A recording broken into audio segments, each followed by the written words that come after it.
ઝાલોદ તાલુકાના કંબોઈ ધામ ખાતે ગુરુ ગોવિંદજીની 166મી જન્મજયંતિનો વાર્ષિક મહોત્સવ ઉજવવામાં આવ્યો. આજ તારીખ 21/12/2024 શનિવારના રોજ સાંજે 5 કલાકે મળતી માહિતી મુજબ પ્રતિવર્ષ કંબોઈ ધામ ખાતે ગુરુ ગોવિંદજીની જન્મજયંતિ ધામધૂમપૂર્વક ઉજવવામાં આવે છે. આ વર્ષે પણ ગુરુ ગોવિંદજીની 166મી જન્મજયંતિ ધામધૂમપૂર્વક ઉજવવામાં આવી હતી. ગોવિંદ ગુરુજીના ભક્તો મોટા પ્રમાણમાં વહેલી સવારથી જ કંબોઈ ધામ ખાતે દર્શન કરવા માટે ઉમટી પડ્યા હતા.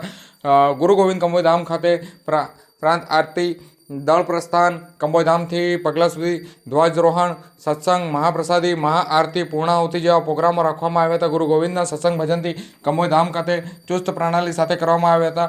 દિવસભર ભક્તિભાઈ સંભર કાર્યક્રમ વચ્ચે ગોવિંદ ગુરુ જેની જે ભક્તિમાં લીન ભક્તો જોવા મળ્યા હતા.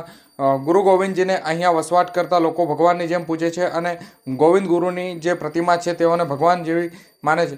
લોકો તેમની પૂજા કરે છે.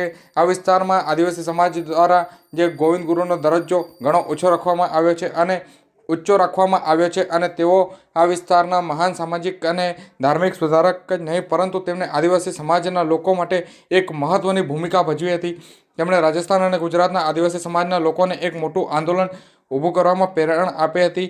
ગોવિંદ ગુરુએ આદિવાસી સમાજના શોષણ સામે બ્રિટિશ સરકાર સાથે સંઘર્ષ પણ કર્યું હતું અને રણસિંગું પણ ફૂંક્યું હતું.